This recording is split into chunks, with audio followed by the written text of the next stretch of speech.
And welcome back to Let's Play Kirby Superstar.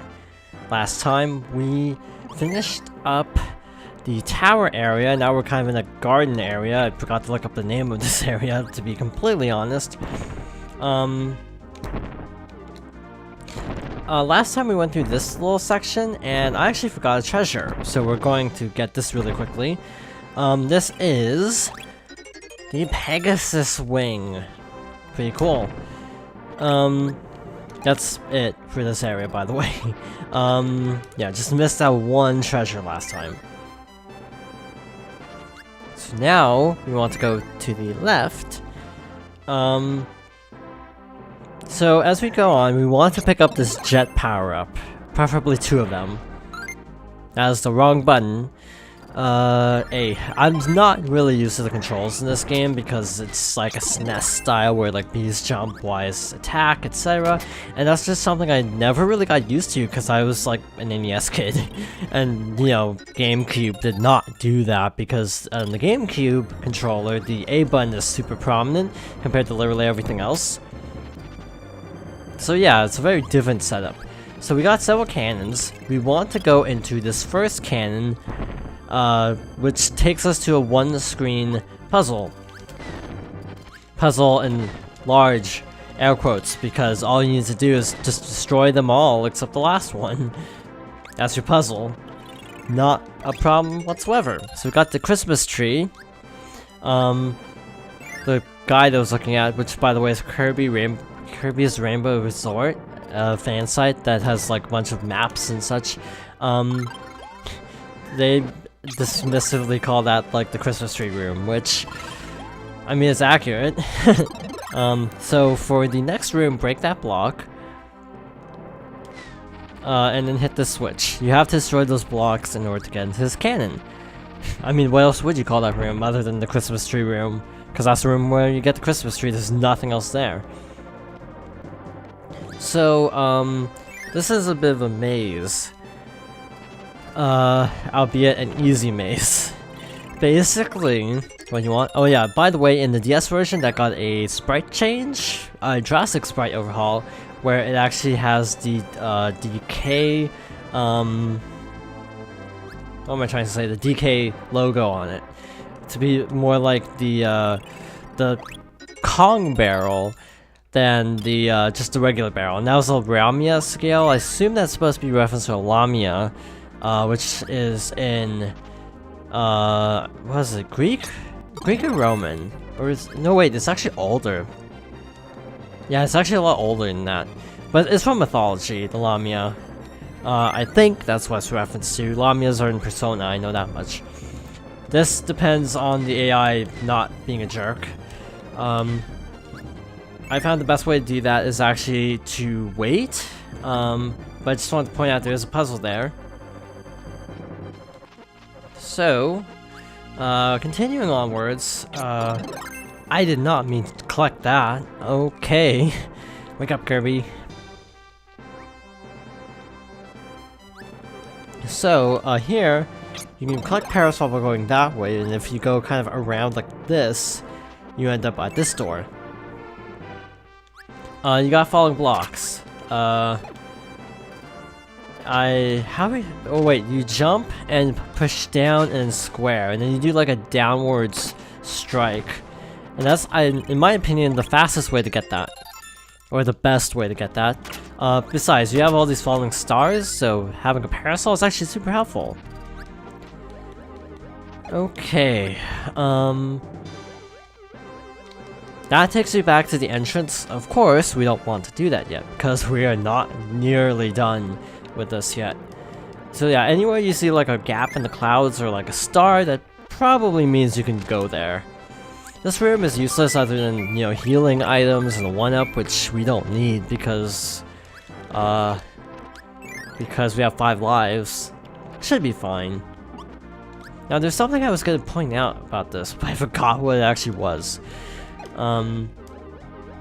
Like a piece of trivia. I was gonna point out a piece of trivia, and I completely forgot what my trivia was actually going to be. So that sucks. So grab wheel, and give it to your partner. If you have a partner, otherwise just generate a partner. Oh, flew over the switch. That was smooth. Okay, so stand on this hill, do this. As the ceiling kind of pulls up, press B, and that didn't happen on practice. That's really weird. I have no clue what's going on, but this did not happen in like practice. I am going to just make sure everything's gonna be fine. Yeah, I did not experience this at all. I just went straight, so that's weird. And like here, so yeah, that time I cleared that part at least. So that's a good sign. Yeah, see there, I didn't like jump up. So I'm not sure what causes that. Jump here, go straight. Yeah, sometimes I clear that, sometimes I don't, and that doesn't make any sense to me why. This part does tend to be problematic for me. But yeah, I didn't have this problem with running into that without jumping. Of course, when I jumped, of course I hit it, but otherwise, I cleared it like that. So I'm not quite sure what was different between each one. Also, getting off wheelie is a little bit hard in this room because it's so small. So, wrong menu. We're missing one treasure, which is the one that I said to wait on. That's what I'm trying to say. English, please. Drop down. Go this way. Now it's this one, I think. It's easier to do this with the wheelie because you can do, well, that. You can jump up against the block at full momentum and just destroy it really easily. So it's a lot easier with wheelie, personally. Now there should be 2 treasures left, which is good. And they're actually really easy to get. They're like really super duper easy to come by, which is actually nice. Kind of a nice little relief. So, now we want to use the bottom door, and keep this in mind, you may accidentally mess this up if you don't cut the right rope. You have to cut a specific rope to get this to work, and it is this one, I think. Yeah, this one. If you shoot down this one, you can't go down this path to the treasure. But you also miss out on a life, so you can just respawn the room if you want to get everything. Also, dropping that platform blocks off the chest, so yes, this one platform is the only one you can cut in order to get that treasure. So, moving on, this takes you to a maximum tomato, I think. Yes. I did practice this part, by the way, because time limits. Now, I'm not like on a strict time limit. You know, like, I kind of want to do this part quickly, just because we've been on the Great Cave Offensive for so long. Here, drop down, piece of cake. Dropping there will actually typically break one of the blocks and then allow you to get in there. So I typically spring on that twice, once to break the block and once to actually go down this corridor. And that's actually it. Going into this door, we actually have a little bit of a recovery area. Now, I'm gonna equip both. I'm gonna equip both with bomb because personally, bomb is the way to go. You may decide to use a different power-up. I personally like bomb, and this is the final fight of the Great Cave Offensive. I forgot what this guy's name was, but he is a classically Nintendo boss fight where he's a giant hand, or pair of hands, I think.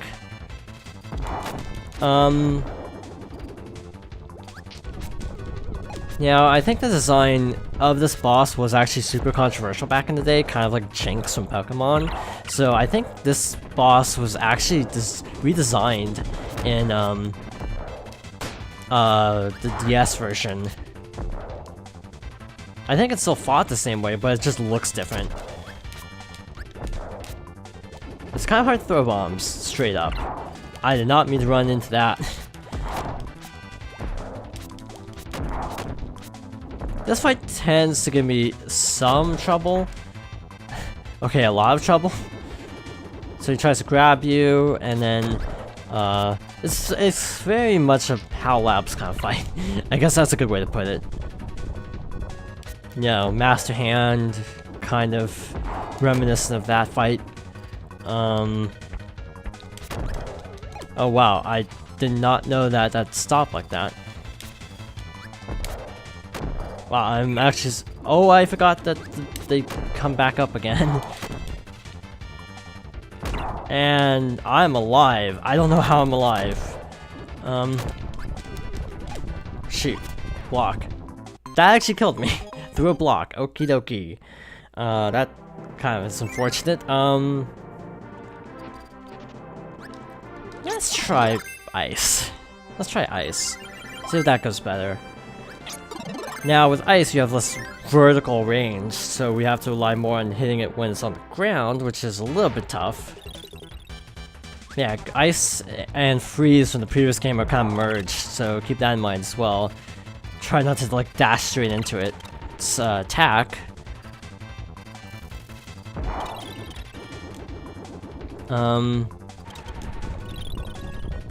Yeah, I don't know if this is more effective of a shield.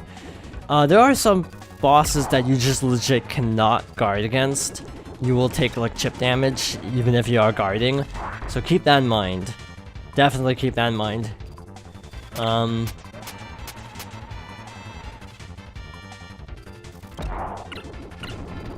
Okay, Helper's dead. But I think we've got this. He's pretty low in health. He actually went for the partner there. Works for me. There we go. That's not the one I meant to push. There we go. Got a partner even. Let's go out this way. And we have a nice little minecart section to end off. And if you actually recall back in the beginning of the episode, not the episode, this sub-category, I guess you could say, one interesting thing is that this actually comes full circle, which I find to be a really cool detail. Once you, I think, go up these elevators, you end up pretty much back where you were at the beginning of the Great Cave Offensive, which is a nice little piece of continuity. Does the elevator go further up? Okay, it doesn't do anything. That's arbitrary.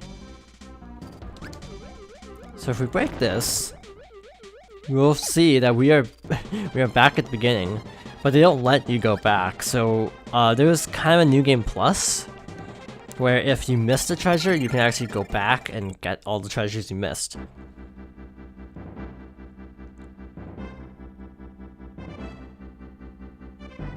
I'm not sure if they established that Kirby basically fell in a chasm. I already forgot from earlier if that was actually the case or not. But here is all the treasure we collected, which we maxed out like 999,990, so I think that's pretty safe to say that we got all the treasure. So yeah, it's interesting how they changed some things. Also, the zebra mask looks like Phanto from... a little bit like Phanto from Super Mario Bros. 2 USA.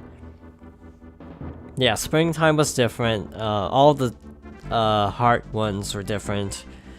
The nunchucks were different, and the dud was different. Also, I discovered that this game actually did come out after Pokemon. This game was actually 96, so I guess it is possible that could have been a Pokemon reference to two fossils in the same room together. I think they were in the same room.